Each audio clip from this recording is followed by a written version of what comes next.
Hi everyone and welcome to Screams After Midnight. I am Peter and that is Timothy Virgilish, the professor himself.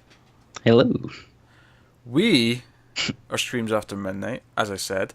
We talk about horror movies and it's October, which is why everything's orange, because we're celebrating the month of the Mhm. October-thon and the horror-thon and whatever else you want to call your horror movie marathon that you do during October. But we call it this, and we are doing a bunch of extra episodes, and you know, we just did Ju-on the Grudge, Mhm. because we're going to go through the Grudge movies in the franchise, and we really like that movie. So naturally, we're now going to do Ju-on the Grudge 2. It's funny because when I watched this for the first time last year, Mhm. I hadn't seen the original in like over a decade, and I think watching it again now, like a day after watching the original film, paints it Mhm. in a very different light than before. Yeah. So what I'm trying to say is here, people, it's not that good.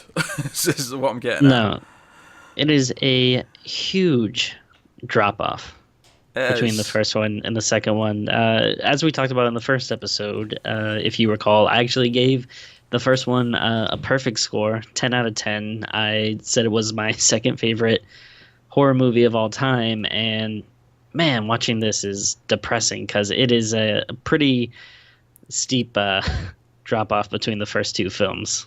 Yeah. And like you said, a little bit of it might be watching them so close together that it really paints, how much better the first one is. But still, this is disappointing. It's very disappointing. It's the funny thing is I don't even think the general idea of what's going on in this one is even that bad. Well, I mean, it, if you look at the kind of the bare bones, like the skeleton of the like format or story of the movie. I'll say what that is right Okay. before we move on. Right, so the Okay. basic premise of this one, obviously, it's still the same house. It's still cursed, but Hmm. the people who we follow throughout this story are all part of a television crew who go to this house to make a paranormal like TV episode. You know, one of these things where they walk around the location and talk about how haunted it is and that Hmm. kind of thing. And it's all of these people. The actress who's like the co-presenter of it, the director, the makeup artist, and a couple of other people. It's all of them who like start in all their own little short stories. You know, it's like the first one where it's in like six parts. Yeah. They each all have their own title. Although I will say this one felt less like even though it was coming up with the titles saying this one's this character's bit, there was a lot Mhm. of them where I felt no, this is still the main character's bit. Like, Yeah, I feel like the first one just flowed a lot better, I guess you could say. it did. Like, Yeah. and like you're saying, like the format of it, like I think we said with the first one was that it's basically just like broken up into these different character segments where creepy stuff happens. That's like the very baseline of what you could say the movie is, I guess. Yeah, creepy stuff And happens until the end of the segment where they meet their demise because the ghosts finally come for them. exactly, and it worked so well in the first one, and it's kind of like just it seems like they're just trying to do the same thing in this one, and I don't know, like for some reason it did not work nearly as well for me. I thought most of the segments dragged. I Um, thought the first couple, especially not so much. There's a little prologue scene that sets up the story yeah. in the car with the Mhm. actress and her husband, and we find out she's pregnant, and they end up crashing because of Toshio, the little boy ghost interferes and Yeah. right. We should say real quick. I know this is just still the beginning, but are we going full spoilers ahead, or are we gonna Yeah, full bring it? spoilers. Okay. I don't know how to dance around this one. Okay. Okay. So I right, and that was fine. There was nothing wrong with that scene. That was okay. Yeah. Right, set us up. It was Right, all right. Yeah. title screen. Ju-on the Grudge 2. Cool. Hmm. And the first couple of segments really did drag on because Yeah. the first one is just the actress like dealing with the aftermath because our it's her fiancés. They're not married yet. Mhm. I think I said it was her husband. Close enough, right? Yeah. Fiance, they're planning on getting married, and he's in like a coma now, and he's, you know, he's just unresponsive, lying in bed. She's got like a broken arm, but nothing too serious, and it's just dealing with like the aftermath of this, and it sort of cuts ahead, and her mother just drops dead randomly. And this is kind of the first problem here, is that this doesn't really jive with what we know of the rules that we are aware of in this movie, like from the first one. Yeah. Like, in no point in that first movie did someone who was connected to a character die because of what happened. You know, it just suddenly like happened. Like, you know, the ghost went after her mother for seemingly no reason. And did the I don't think the mother ever went to the house. Like, I thought that was kind of like the one really basic rule was, like, you know, basically you had to at some point step inside the house, you know, unless because obviously the overall plot of the movie is that Kayako is trying to like possess her unborn baby so she can be born back into the world, which I don't like. Is for a it start, like is this just like what every like, you know, person thinks they have to do for like the horror sequel? Well, Joe, it's funny. Like we can compare this in a really weird way to both the Japanese and the American Ring movies. Yeah. The Japanese one, I can compare it in the sense that for somehow the same director came back to do the second one, and it's still terrible. And then the American one had the whole possession thing because Samara, which is the American Sadako, like possesses the son in the second one. But at least here, I'll give them one bit of credit. It does give us a scene of Kayako crawling out of a vagina. Like, I will admit that was a visual phenomenon to behold. Yeah, that was that was kind of cool. There's we're not to it yet, but there is one scene in the movie that I did really like. But I mean, we can keep going. I'll let you know when we get to it. So yeah, the mother's killed, and I don't know if they're maybe suggesting that her mother, like she would be a threat to this process in some way, so the ghosts take her out. Like she would sense that something was wrong because it was going to be a girl. Because she says it's always going to be. No, she says it's always girls, and she's like, no, it was going to be a boy. Oh yeah. And I don't know if they were hinting that maybe the mother would in some way interfere with this plan, so the ghost took her out. Maybe, I guess. But I'm stretching for it here. I'm really stretching. The second story is the reporter who's like doing research for the show. And hers, again, it drags on until the end, and like there's some stuff where she hears some noises. And it ends with, and this is one of the big problems I think that the movie has. Like, even if you get over the whole, you know, possessing the unborn child so that Kayako could be born into the world, you know, despite the fact that there was no hint in the first movie that she would even want that.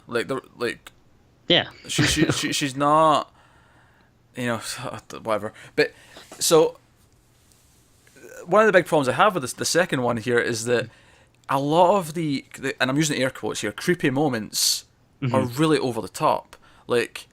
So the end of this segment is she comes home and her husband or partner or whoever is dangling from the ceiling. He's hung, and it's hair. And you look up at the ceiling, and it's just like all of like Kayako's hair spread out over the ceiling, with a big chunk of it coming down and forming a noose. Yeah. See, I actually kind of loved this part. It's tonally, it is weird, but I liked the setup where, like, the previous night, she's complaining about hearing like this knocking noise, and she doesn't know where it's coming from.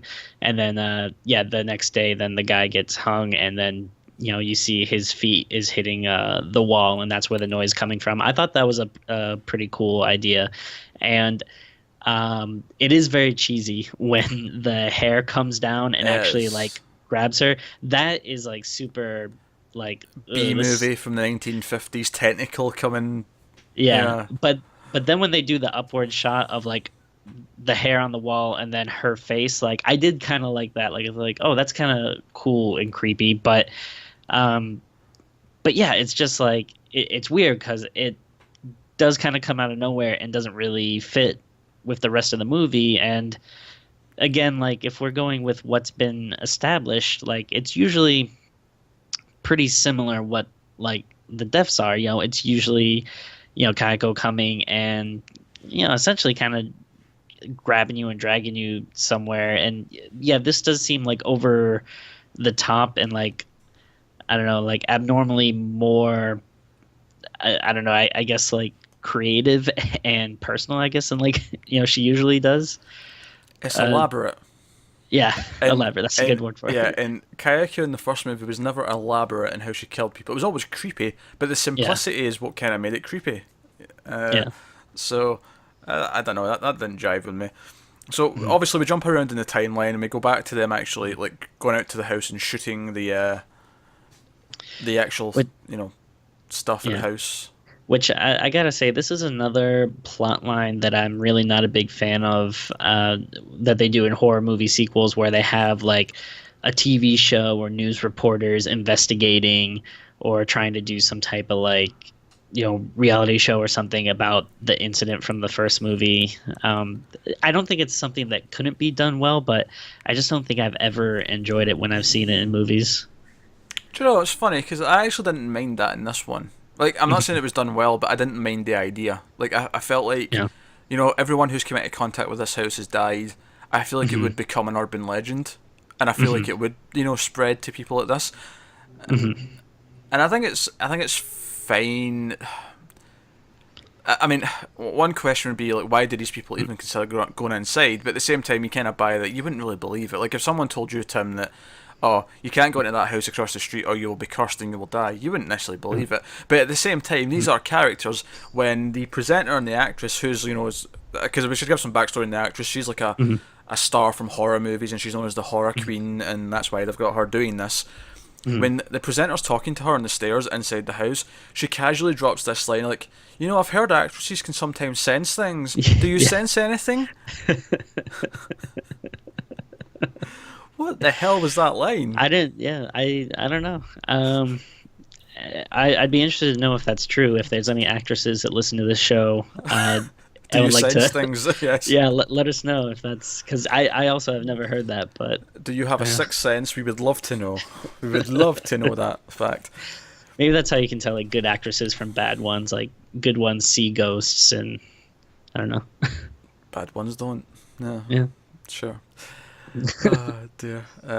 And this one, I might have skipped over one. The order of these ones in the middle is a bit fuzzy. I'm not sure which way around they were, but Well, I think that's again just has to do with like the movie as a whole. It's it's a little boring. I think it kind of drags. I don't think the characters are um, as interesting. So I do think it does tend to be one of those movies where after like even a little bit after you watch it, it is kind of like not very memorable. Like it, a lot of it just kind of blends together, and it's a lot. like as a A lot of it does, and this segment ends with the makeup artist being killed with another one of these overly top, goofy things that I really just made me cringe. Uh, so they keep seeing this stain in the house, this stain, and then when they go back to the TV studio and the director's looking at his footage and all that, and the makeup artist is in her makeup studio and she's like fixing wigs, and she notices this stain that was in the house is also there now, and then the stain becomes a wig. And then the wig starts moving yeah. across the floor. And at what point am I supposed to think this is creepy and not just silly as hell? Because it's silly. It feels silly. It looks silly. And then Kayako actually like grows like under the wig and comes up from under it. And I'm not gonna lie, it was stupid and it Yeah. felt stupid the entire time. I don't, I like there was no goofy stuff like this in the first one.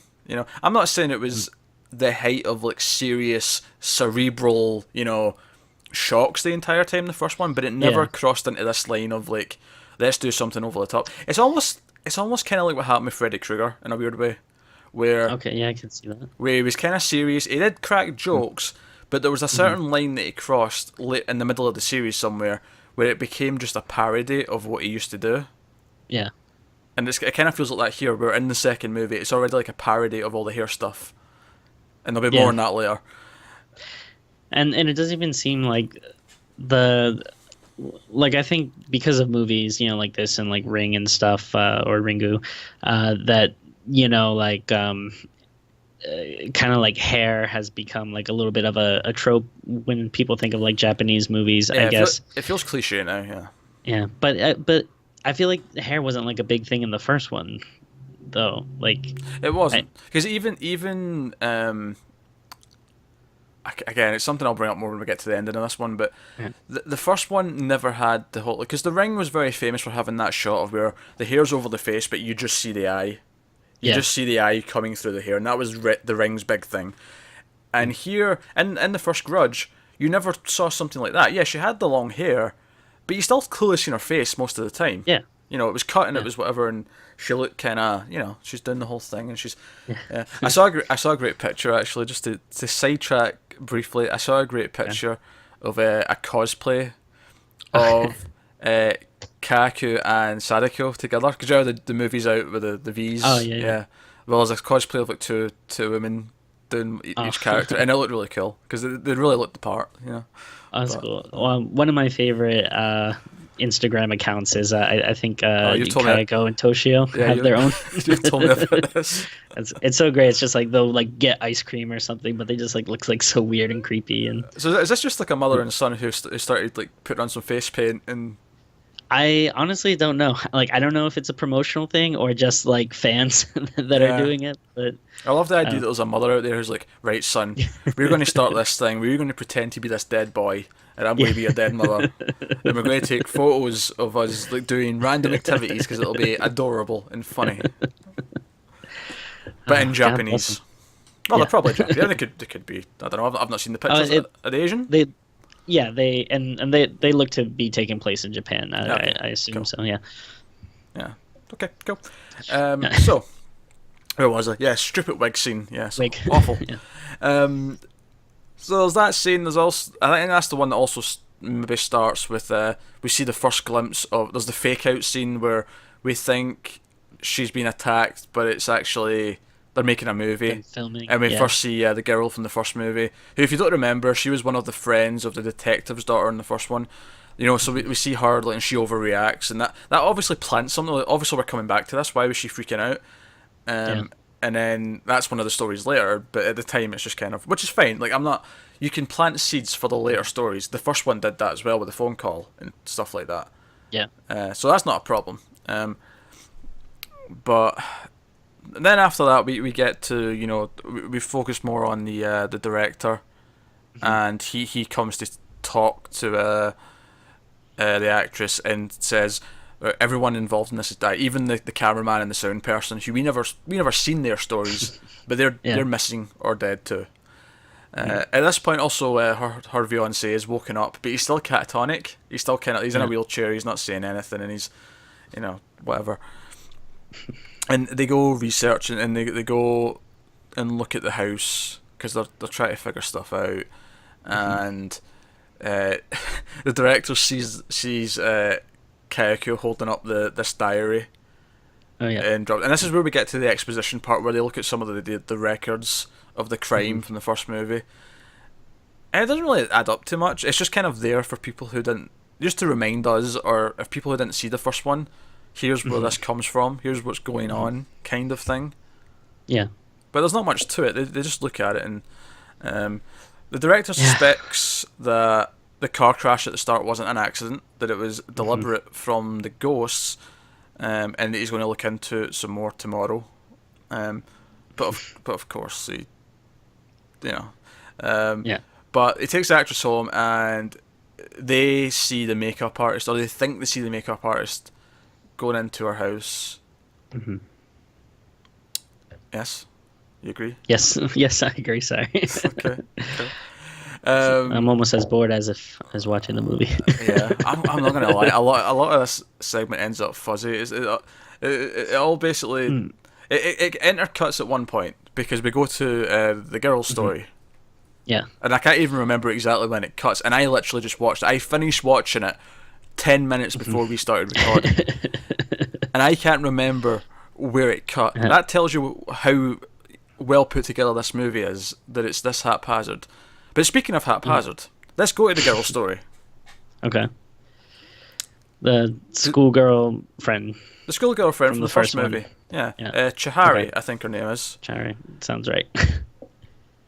Yeah, forgive us if we're not name dropping a lot of characters here. It's because it's a lot of Japanese names. They're hard to remember, especially when the main character, the actress, has a very similar name to Kayako. Like Yeah. it's like it's like one syllable off or like one letter off. It is really quite shocking. They like- picked at such a similar name. Yeah. It, Is it, it Kyoko or something something like that? yeah, Kyoko, Yeah. I think it is. Yeah, but it's Yeah. obviously Kayako is very Yeah. close. It's so similar. But anyway, so Schoolgirl, we find out that her friend is like, right, my cousin or whoever has asked us to be in a movie. We can be extras. So that sets up the scene that we saw earlier, where they're at the movie set and she freaks out. And the reason why she freaks out is because she keeps having these dreams of being in the house. Now here's something I didn't quite get. Why is she being haunted like this? I don't know. I honestly couldn't really tell you. Did she ever go to the Like- house? Did she actually ever go to the house? In the first one, I don't think so. Because No. I think the only like Oh, they didn't, did they? The no, friends. I think the only like connection she had is that she visited her friend who obviously had been in the house. So why is But- she? But then she is in the house because she's having these weird flashes to being in the house. Yeah. So how does she end up in the house? Like And I I don't know. I don't get this story at all. It is just confusing and doesn't make any sense because she's having these flashes as if she's going to be in the house at some point, but she dies without ever actually going there. But then later on, the director goes by the house and he sees the other side of that conversation. He sees like her friend like trying to like get her out of the house. Yeah. It's is pretty confusing and also like not in a way that like you care. Like it's not like you're like, "Oh man, I really want to like sit down and like rewatch this and pay attention." You're just kind of like at this point you're just like, "What? I don't care." Like I don't know. It just like it doesn't. It's not. Yeah, like it doesn't make sense, but it doesn't make sense. It's not like it doesn't make sense in an intriguing way where you're asking questions and going, "Oh, I feel like I'm missing something," and I feel like the filmmakers have not expressed something to me. And then she dies, and there's this moment where she realizes she's left her body, and she turns around and touches her friend on the shoulder, and her friend kind of like, "Oh, yeah, did I feel something there? I don't know." Yeah. And that's the end of the segment, and I'm like, well, what was the point of that? Yeah. Especially if it's kind of weird that if like the overall point of this is that she's trying to be reborn or take possession of that child, like why even bother with these other people?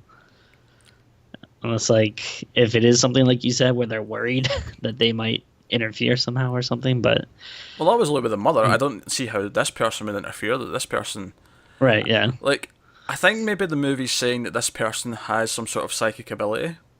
Yeah. She has ESP or something because she can see Toshio touching the actress. Yeah. Because when we see it the second time, we see that what she sees, and she sees the ghost touching her. That's true, yeah. I mean, I could be wrong. I might be misremembering. I watched this probably like 3 or 4 days ago, so I'm even like further out than you. But it's like you said, like you watch it 10 minutes and there are still parts that seem like a little fuzzy. And yeah, I only watched it a few days ago, but I'm still having that same thing. But I feel like I do remember her mentioning something about being psychic, or maybe saying she had like some psychic abilities, or maybe her friend says it or something. But I don't know if I'm just misremembering that now. Well, I don't even think it matters if they say it. They're showing it. She can see stuff. Right. But, like, is this why they come after us? Because she can see them? Like, is Maybe. you know, because I mean, like I said, though, there are scenes where she's in the house. How does she get in the house? It just flashes to them randomly in between scenes, as if she's going in there in her dreams. Are they implying that she's like, when she's dreaming, she is like, doing that thing where people can like project their Like a astral yeah, projection. astral projection. Yeah. Is that what they're implying, that she's doing that in her Maybe. sleep, and that's when she went to the house, and that's Yeah. why it's like weird and like flipping between them when she dreams. Possibly. I don't know. I have no idea. It makes little Yeah. sense. So, but let's even forget how little sense it makes on its Yeah. own. What does this have to Okay. do with the overall movie? Nothing. It has nothing to do with the core story. No.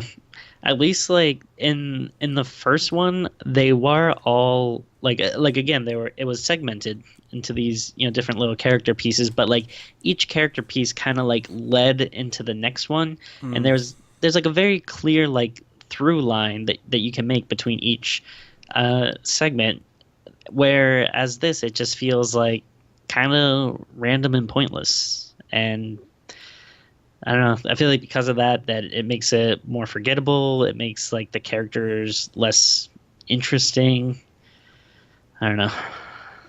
Yeah, it makes them all less interesting. I mean, that's not the only thing that makes them less interesting. No, they're just less interesting in general. True. Yes.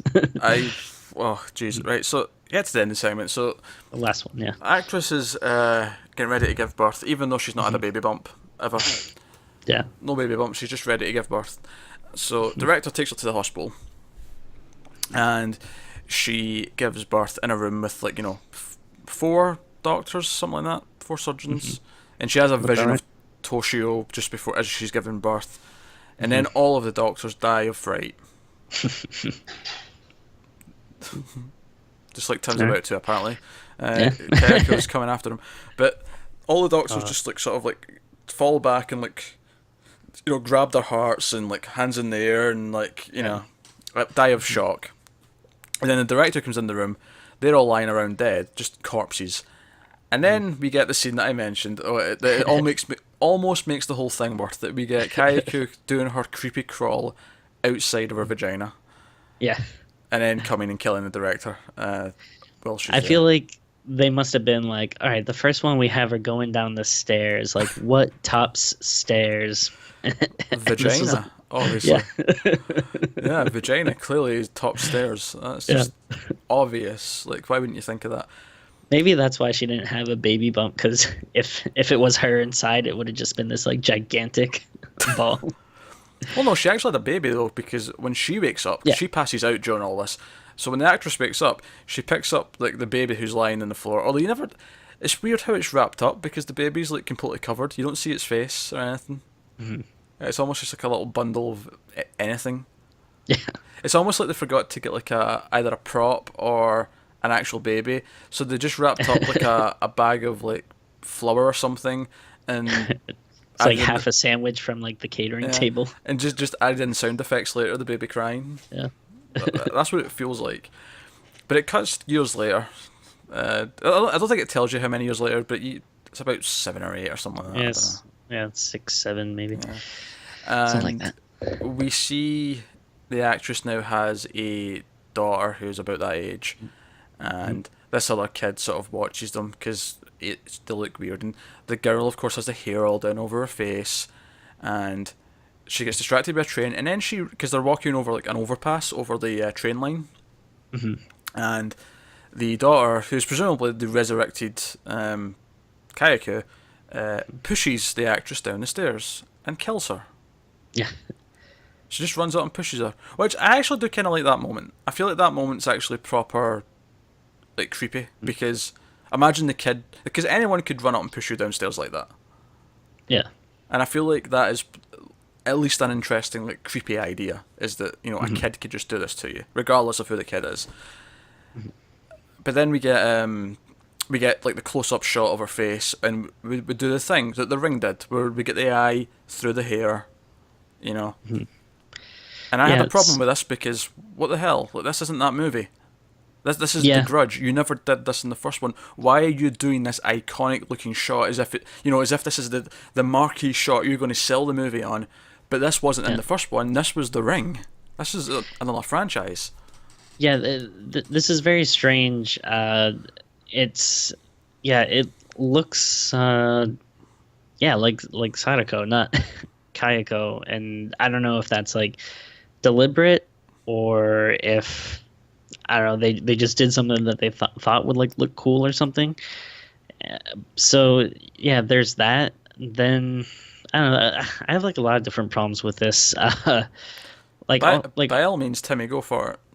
Well, okay, so I guess it's this is probably gonna sound like a stupid nitpick, but like, so if Kayako's like being reborn, I mean, I guess maybe she's different than her past human self, but it's like, she's like this evil little kid, and it's like, well, I mean, like it didn't seem like she was evil when she was a human, and now she's human again, but I guess she's more taking after the way she was as a ghost as opposed to a human, which I don't know is kind of weird and probably like way too overthinking it, but that's still something that. Well, that was what I brought up earlier. Is I don't get why she even wants this. Like, Yeah, like because she wasn't a bad person in life. She was the one who was like done wrong by, yeah, So I yeah. don't. It's weird. And what is she? This spirit of vengeance now? She's going to kill people, like as a person or whatever. Ghost Rider. because her husband killed it. Like I don't. Yeah. Okay, I don't get me wrong. That could be the motivation for starting to be like a killer, I guess. But obviously, as a ghost, she is. But I never took that as like I never took the curse, the Ju-on curse, as oh the ghost herself is angry, and she is herself choosing to kill people. I took it as it creates a curse that is almost like just non-sentient. Like it's just a thing. Yeah. It's like a thing that's like a black hole or something in space. Like it's not a sentient being that has thoughts. It's something that's created because of all this hate and all this carnage and violence has created this thing that is just what it is. I never got the sense in the first one that it's actually like a vendetta from a person with feelings. Like Yeah. So yeah. Like it didn't seem like she was like a remnant of her self as a human. yeah, exactly. But I don't know. Like the only thing I can think is like for some of this stuff that we feel like it comes out of nowhere and is more reminiscent of other movies and stuff.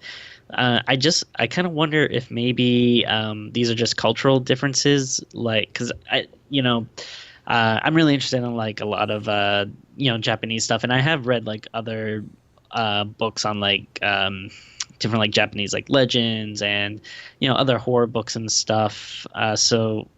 But there isn't like a lot of stuff in here that I'm familiar. But maybe there is something where like we're talking about like the hair covering their eyes. Maybe that's not so much a Ringu thing but it's just like a more common thing for like ghosts or demons over there, and the wanting to be reborn. Maybe that's they have more legends or something like that. I don't know. I'm just conjecturing a lot here, but I wonder if some of that stuff might be like just cultural stuff we don't understand or something. Maybe, but it doesn't change the fact that I don't understand Right. why it wants to be reborn based on the first movie. I'm not thinking about if this was just presented to me as it was, like this was just the original movie, then I may not like it, but I wouldn't necessarily have that complaint because this is what I'm being told. But I seen the first movie, and I feel like this doesn't really jive with what the curse was in the first movie. All of a sudden, it has a need, it has a want, it has something that it wants to do. Yeah, and also with pushing the mom like over the bridge at the end. So what did they like live? Like, were they cool with each other for like 6 or 7 years, and then like all of a sudden she's just like, you know what, now's a good time. Like what? Like there's no like we have no context for why that happened.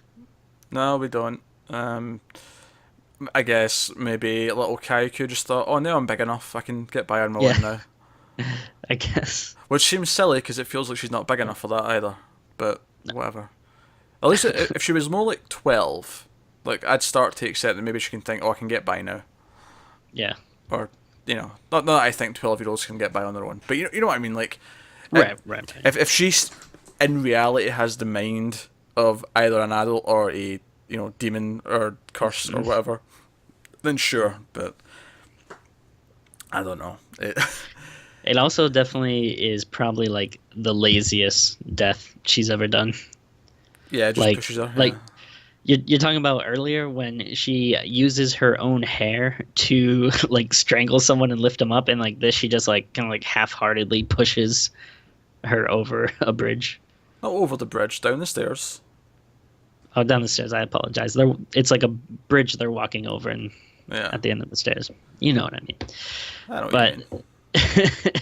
it's just, yeah, it's just like so like I don't know, lazy, I guess. That's a bit. That's a bit. Yeah. I don't have much more to say. It just makes no goddamn sense. It's a movie sequel that does the movie sequel thing of trying to add in a story that doesn't make a whole lot of sense with what we saw in the first Yeah. one. And for some reason, it always seems to be possessing someone or being reborn. Always seems to be the second movie of these horror Yeah. franchises. I I wonder if it maybe like maybe when they did the first one, if they didn't like have as much of a like budget, or maybe didn't really know it was going to be a hit or something. Which I mean, I don't even know if the first one was a hit. I kind of assume it is, um, Well, but there was a second one, so presumably so.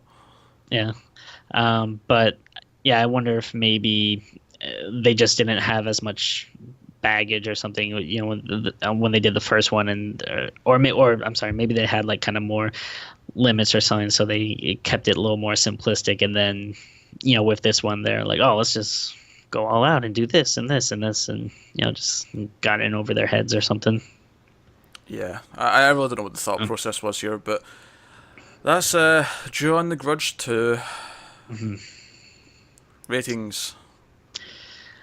Ah, well, like you, I also watched this for the first time last year, and when I watched it last year, I really didn't enjoy it. And then when I was watching again this year for the podcast, I was like, you know, yeah, I don't know. Who knows? You know what kind of headspace you're in sometimes or whatever.